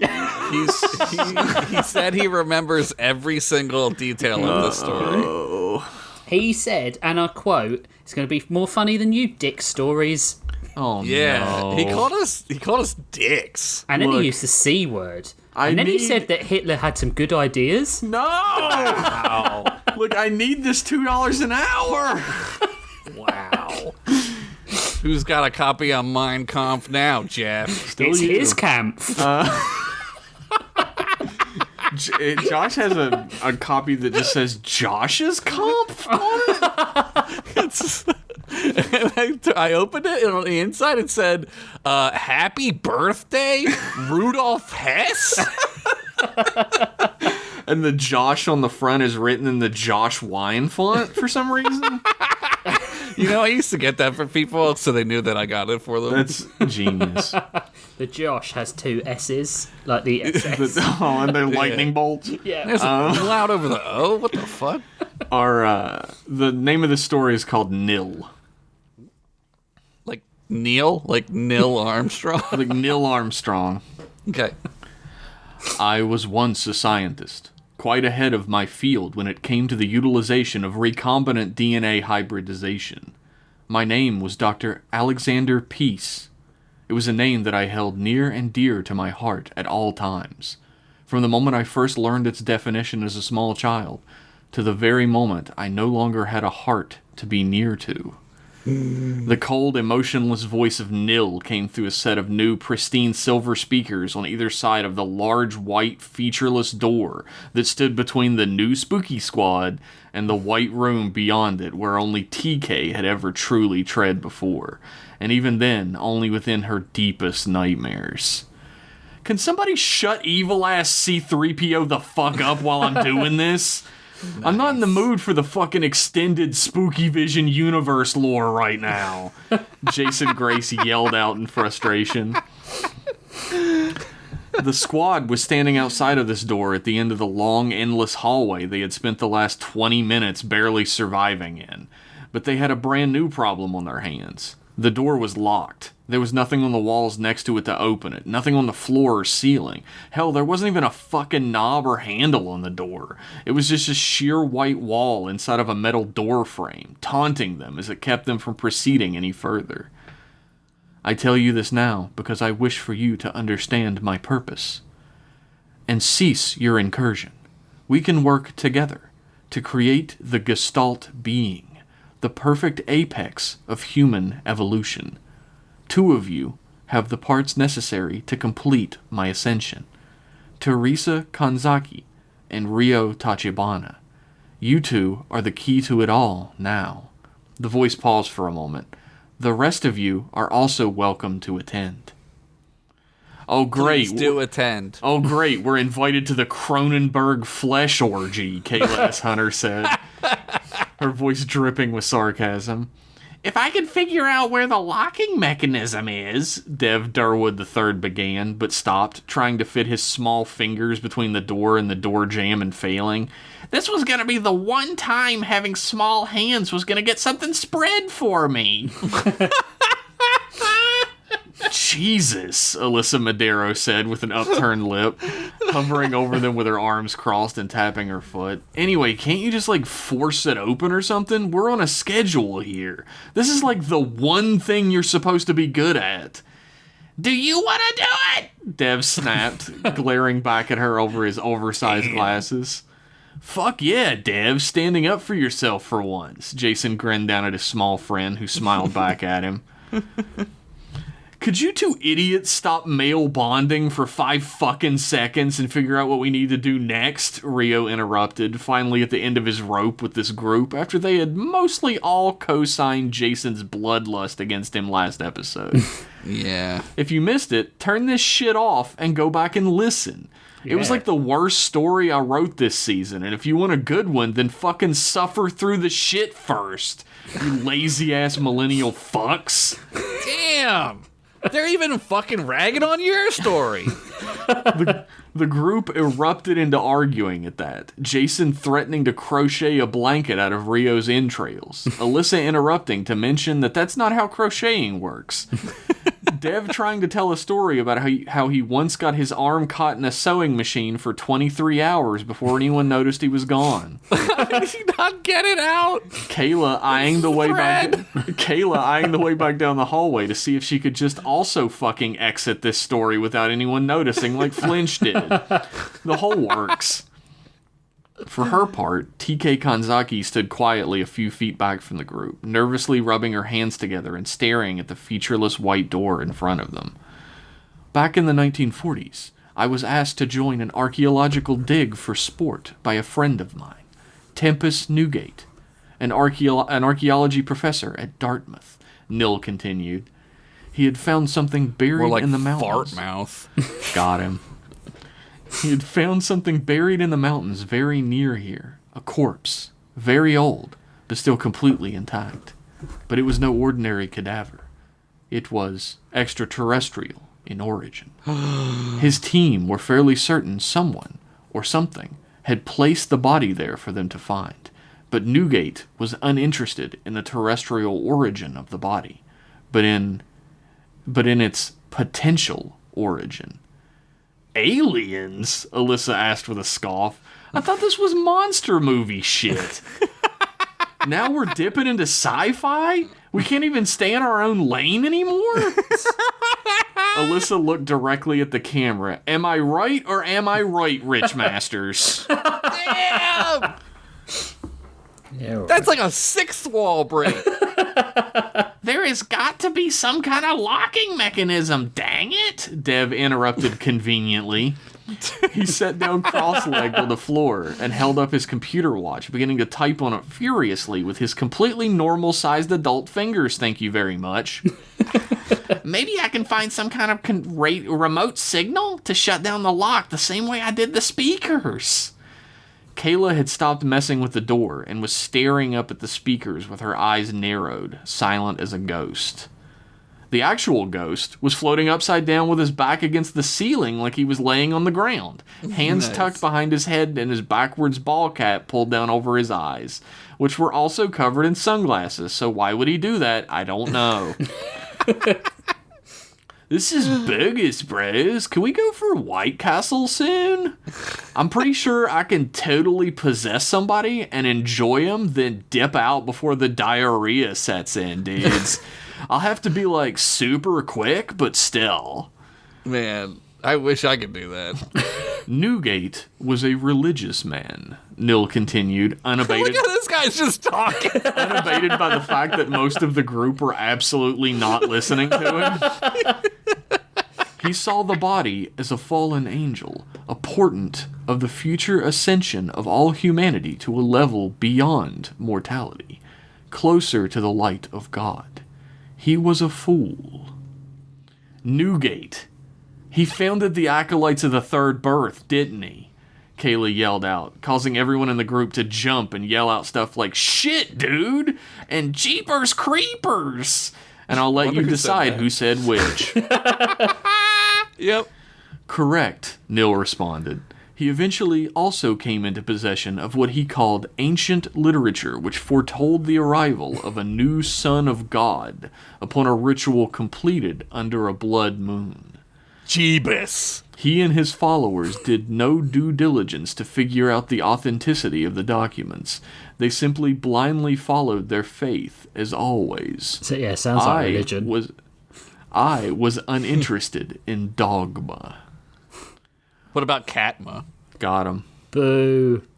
What the fuck are they talking about? Jason whispered to Alyssa, now standing next to her since she wasn't being any help with opening the door to begin with. I feel like I missed a season of this show.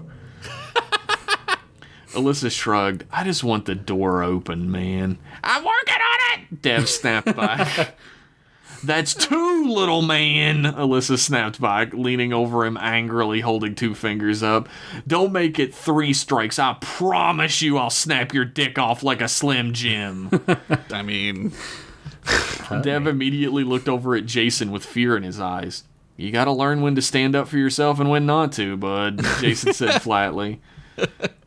Could you fucking paperback bitch Hardy Boy rejects quiet down for like 5 fucking seconds? Kayla snapped at them herself.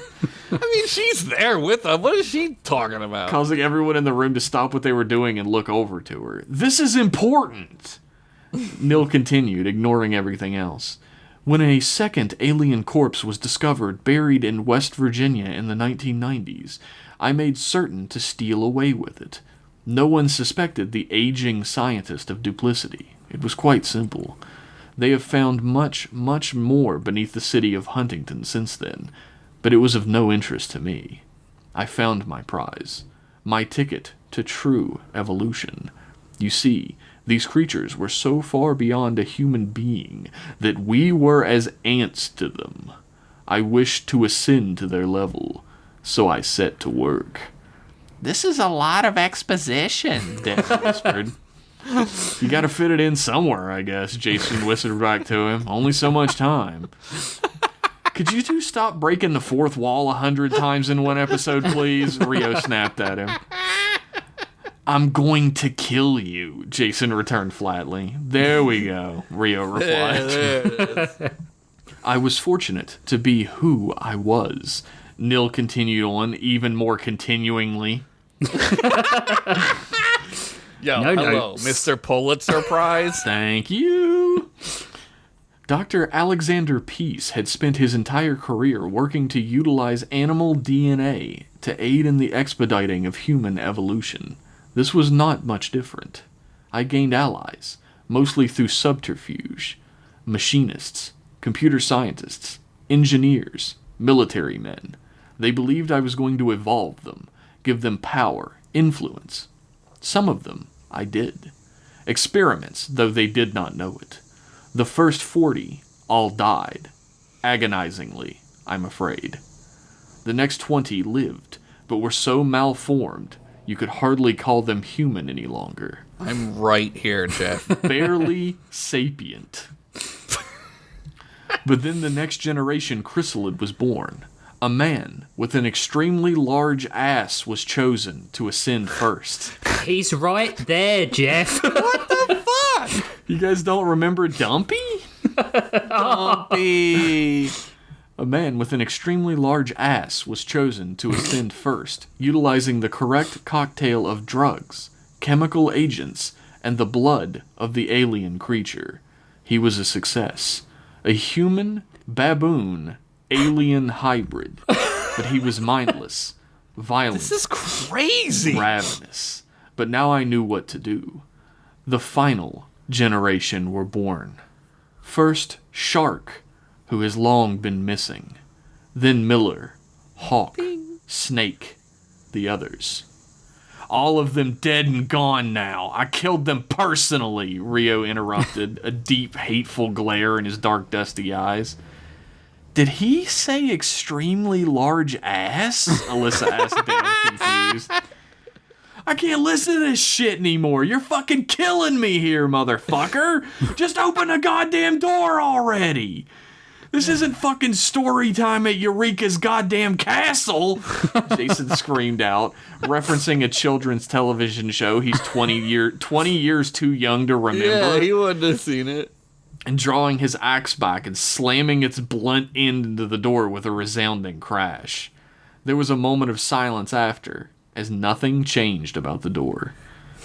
Well, it was worth a try, Jason said quietly, sitting down with his back against the wall. Was it? Rio retorted, shaking his head. Violence is usually the answer. I totally get it, Alyssa said comfortingly. Yep. But Now you, who's the redhead? But you, Rio, Nil spoke mechanically, but in a deeper tone somehow through the speakers. You are the culmination of all of my research. The perfect vessel for my profound intellect. The closest I have ever come to the alien itself. Rio stared up at the speaker silently. You were an experiment, a new formula, the last of the alien's blood. At first you seemed a failure. The formula had not enhanced your mind, focused your negative emotions as it had the other final generation chrysalids. You were a violent, mindless beast like the previous generation, unable to control yourself even to stave off the hunger against your own loved ones. Nil paused. Rio dropped his gaze to the ground, feeling all those old feelings of loss and self-loathing bubbling up into his throat. You get used to it. But when the operative from the Silver Blood Society killed you utilizing one of their strange silver weapons, Nil began, Kayla's eyes finally left the silver speaker above her, and she looked over in shock at Rio, who did not meet her gaze. You gestated in your own ashes, like the phoenix of legend, and returned from beyond the grave, changed. You could now molt between your forms at will, just as your final generation brethren could, and retained all your faculties as you did. But nothing seemed to kill you any longer. You were the closest thing humanity has ever seen to immortality, Rio Tachibana. That makes you the perfect vessel for me. I'm not gonna let you take my body, Rio said flatly. Not even after a lovely date and cocktails at TGI Fridays, Jason said under his breath. Still almost as sick of all this fucking exposition as the audience was by now. I mean, TGI Friday, someone's looking to score, dude. That is unfortunate. Nil spoke fully mechanically once more, but not unforeseen. There is always an alternative. TK, having been completely silent and watching all of this unfold, suddenly felt a cold chill run down her spine. Guys? Something is, I think... She started, her words failing to convey her feelings for a moment. What is it, TK? Alyssa said softly, walking over to place her hand on her shoulder comfortingly. I can feel something coming towards us, I think. TK looked back down the long hallway. The entire group turned to look back down the long, white, mostly featureless corridor they had fought their way down before. It was just as devoid of all life as it had been since they arrived. Dev's computer watch suddenly dinged loudly, causing everyone to jump. "Oh, I got it!" he called out, whipping around back towards the door and pressing the small little calculator keys on the face of his watch. "I'm finally useful to someone!" A loud whooshing sound of air pierced the heavy continued silence as the door shunted back from its frame and slowly slid out of view into the door jamb on its right side. "My brain is so big and wet and wrinkled, it astounds even me," Dev cried out, clasping his hands together. "Jesus," Alyssa said flatly once more. The assembled group slowly tiptoed their way into the blinding white room beyond the door, that Looney Tunes sneaking song playing the entire time in rhythm with their movements as they took each slow step. You know the one. It's like dun dun dun dun dun dun dun dun dun dun. Yeah, that one. We're the same fucking guy. They were suddenly face to face with the white room, exactly as TK had described it, but far, far more vast and empty than any of them had ever pictured it. The walls had gigantic white blank panels along them, split by deep, dark, abyssal recesses between them that seemed to reach so far back as to be impossible. The floor was an endless sea of reflective white, the ceiling one gigantic, blinding light that couldn't be distinguished by their burning, pained eyes as they tried to peer through it. The incredibly loud, almost deafening sound of two long burning halogen lights permeating the entire space, regardless of its size. "What the fuck is this place?" Kayla mumbled out, having mostly been tuning out everything these kids have been saying during their downtime and completely missing TK's description of what this was before. "It's real," TK spoke in a hushed voice, her hand over her mouth as they slowly walked through the massive space. "It's okay. I'm here. We're all here this time." Alyssa tried to comfort her, placing her arm around her, but TK was too stunned to speak in return. "Yo, am I like totally invisible in this shiz or what, dudes?" Dips blurted out, causing everyone in the group to look around wildly to see where his voice had come from. True to his question, his mostly transparent white body was completely invisible in this expanse of bright white halogen light. "Wow, Dips, I can't see you at all. Where are you even at?" Dev asked excitedly, noting brand new ghost information no one had ever experienced before happening right in front of him. Those bunch of dumb nerds on the Zach Baggins fan Discord weren't gonna believe this one. "There!" Rio yelled out, causing everyone to jump again. "For fuck's sake, everybody, stop doing that!" Jason cried out. "No, idiot! There!" Rio was pointing into the distance. There, almost to the point that it was impossible to see amongst the blinding whiteness, was a humanoid shape. "It's him," TK said resolutely, steeling herself against the fear welling up in the pit of her stomach. The group all exchanged distant, worried glances, then began to make up the distance between them and the dark shape, slowly but surely. As they came closer, it became obvious that TK was right. First, as they drew nearer, the wires dangling from so far above them as to be unknowable appeared, plugged directly into the dark shape, just as she had said. What? As they drew closer, it became even more clear what they were looking at. A human body, desiccated and rotted by time and decay, hunched over lifeless in a small wooden chair at the very center of this seemingly endless void. That's what I look like when we do this show. Hooked into the Matrix. They slowly gathered around it, Jason walking in front of the group with his axe in his hand and the others following along behind him. Attacking that corpse would be fruitless. The familiar staccato machine voice of Nil broke in on them from everywhere suddenly, causing the entire group to freeze in their tracks. "I have not been Dr. Alexander Peace for a very, very long time." Pieces of electrical impulses began to coalesce around them, drawn inward to the point just in front of the group, swirling and forming a floating nervous system. human in all ways but material, then muscle growing and beating with a false electrical heartbeat over top of a sparking, static-filled skeleton which moved and swayed in the void in front of them. And finally, over top of all that had been built before, a layer of crackling white digital skin, filled with a lost signal fuzz, which competed with the halogen hum of the room for their ears. Oh, that's cool. Paint that shit on a van. Yeah. The figure twisted in the air suddenly, floating a few feet above the ground to face the group. I have ascended once before to become nil, the nothingness that will become something, the mind that will become Gestalt. Ah! Jason screamed out in rage, running straight at the floating apparition with his axe drawn back over his shoulder. He swung it down hard and fast into the chest of the humanoid form with a heavy screaming grunt, and then immediately just fell through it into the floor, his axe head embedding itself under the strange white material there, and his body flipping over it like a tumbling Olympian into the ground itself. Fuck! God, this is embarrassing, Kayla groaned out. Look, it was worth a shot, I say, Alyssa said flatly. That's what I'm saying, Jason bemoaned as he pushed himself back up to his feet, holding onto the handle of the stuck axe. What if it were just that easy? We're here to shut you down, Rio called out, pointing at the digital floating body of Nil.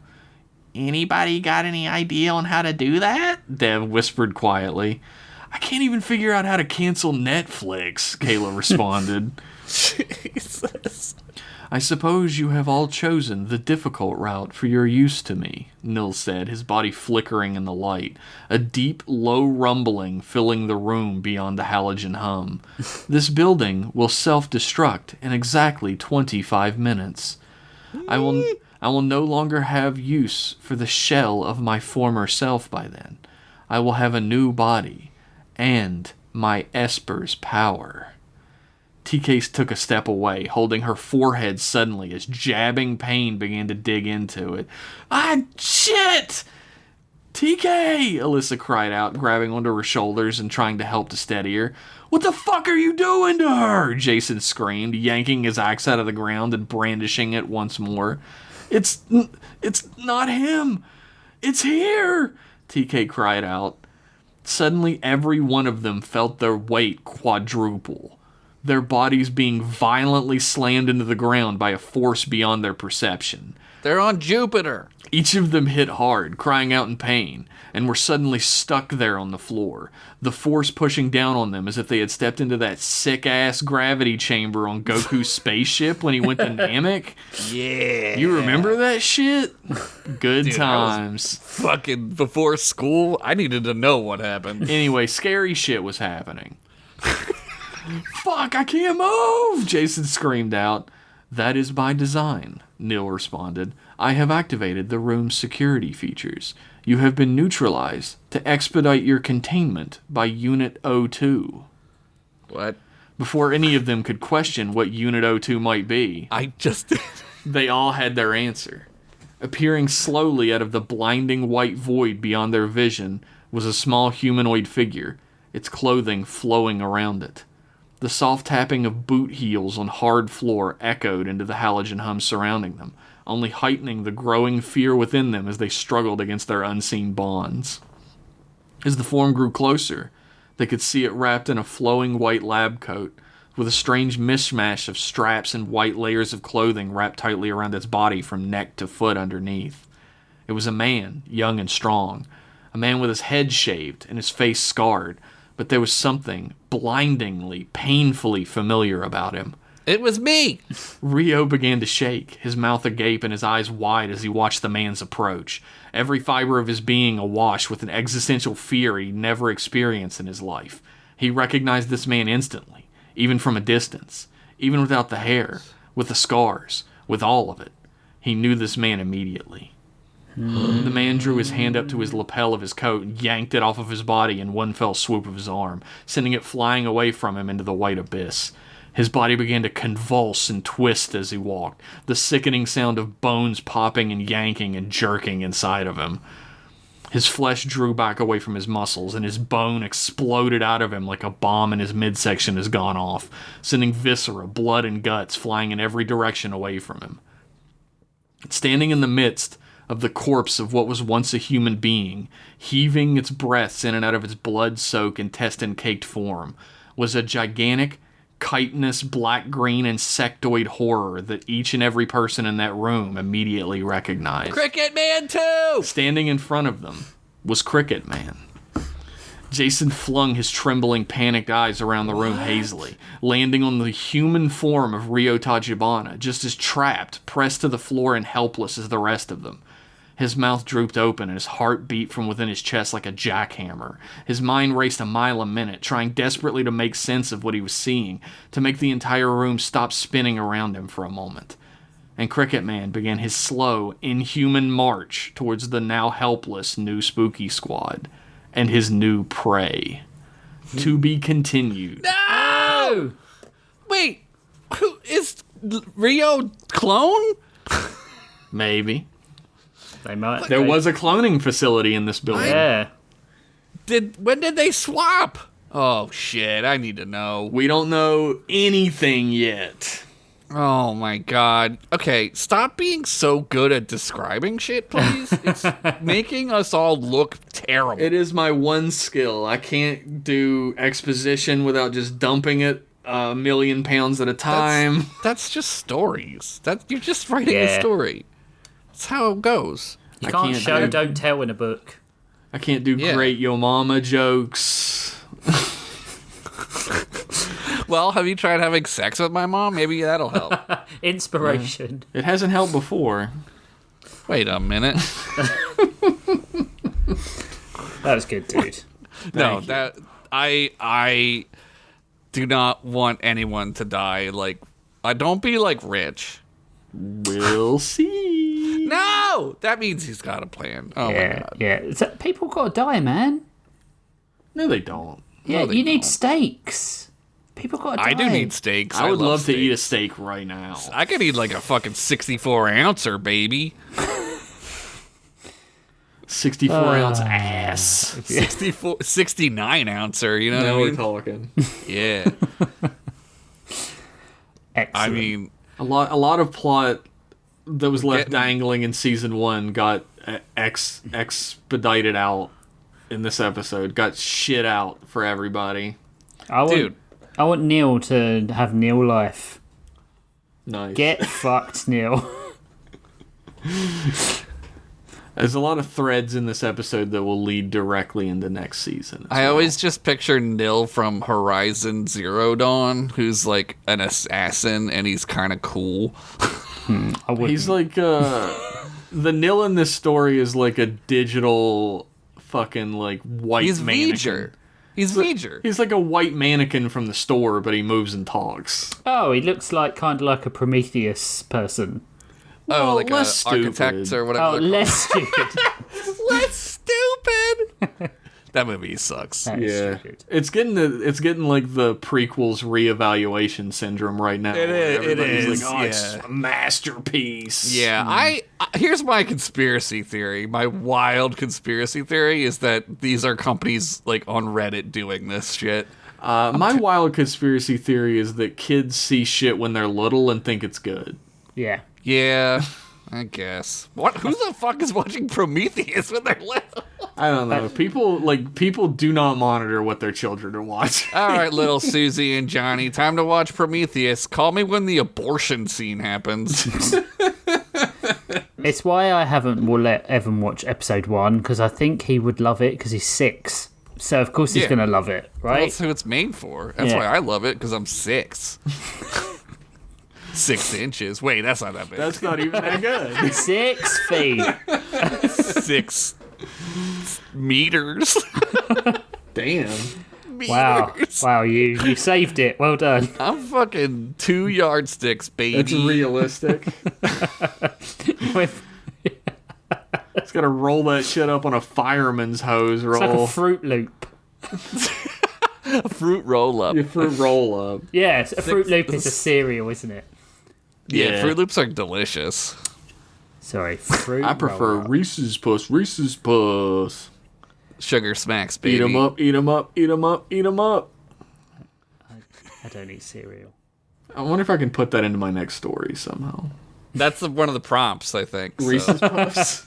Yeah. Probably. Who Could fucking be. knows? Fuck We gotta it. get prompt bot out. Yeah, I better load that. We shit are up. at the end of program. We are. That's great. So, what I need is to close the cover, but very slowly while I load up the prompts. It's just not going to work. My ears! This is a bad show. It's alright, we can a talk about other bad things while show. this happens. So, while I look for the prompts... no, do you know what? Let's take a quick break, because this is not working, and we'll be back in a second with some God. prompts. 4 parts. All right. How the fuck am I gonna put another? All right. You're not. It's going to be a rubbish thing. It's going to instantly come back, Josh. Bye. Why don't I just cut this out? Oh, you could cut this out. Now put all this in. Yeah, just All leave right. it. Yeah, right. Just leave it. I'll just cut it out. Just. Are we stopping recording? No, don't stop. Don't stop. Don't stop till you get enough. Discord. What's it doing? It's just not loading. It's trying to update. Oh my god. I hate Discord, and I hate Skype, and I hate You hate the everything. internet. Yes! Okay. Here we After go. my doctor tomorrow, I'm gonna treat yourself with tacos. Treat yourself. Fucking Tijuana Tacos 5, baby. Oh my god, the best tacos. 5 baby? 5, comma, baby. The hell? The hell? The hell? What the hell? Is he still doing it? I'm still doing it. Did you ever think about getting a not Apple computer? Oh no, this is. I'm not even doing it on the. I'm not even trying to do it on the computer. Well, how else do? What do you? My what? phone is in my hand. It's on Oh, Discord. God. They invented the internet on phone, Josh. I don't know if you know this. Well, that's why it sucks. What? Because it wouldn't stop trying to download an update on the computer, so I went to my phone. I did the second thing you can do. Interesting if true. Right. Okay. Shall we? Do you need to do a clap or something so that we know? No, we're Okay. still. I'll Okay. figure it out. All right. Okay. All right. So with that, we're going to close the cover on this week's episode. So let's bring out Allsy Prompt Bot or Ball or whatever the fuck he is. I can't even remember anymore. Let's bring out the prompt list. The first one is Psychosis Oh, That's really easy. Yeah. by Lon Kona. that's a great name. That's Lon good. Suitor? No. And then the next one is Orbs by Randy Roberts. Wow. I think when I was giving people names, his was Macho Snake because it was Randy Savage. yeah. Savage and Jake the Snake Roberts. Yeah, Macho Snake. Hell yeah. that's great. So Psychosis and Orbs. I think we can all do stuff with that one.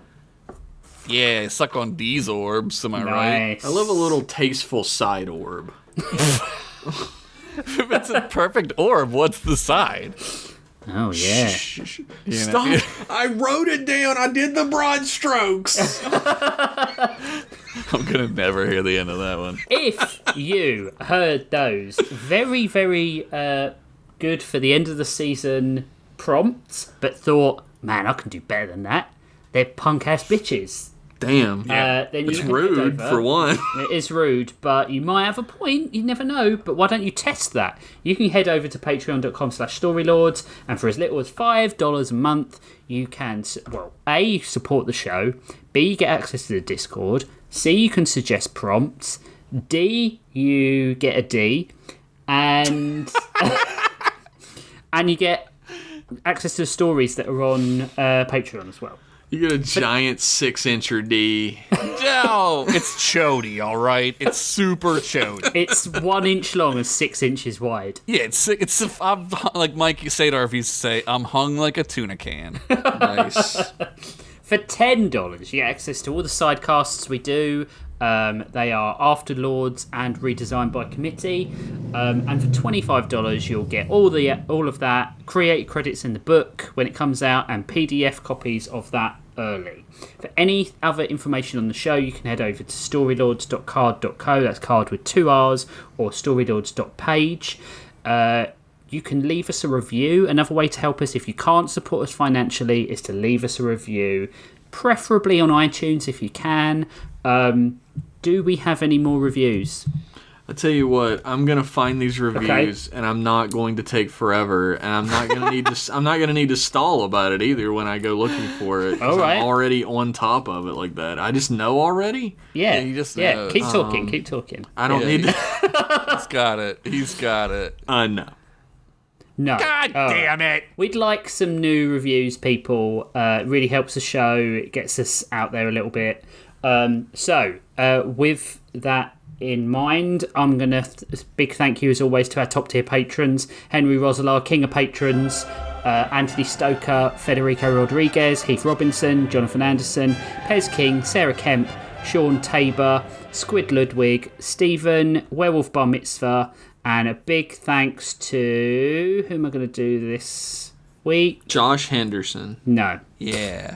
A big thanks to Colin Brady. Let's do Colin Brady this week, who's been with us since November the 3rd, 2022.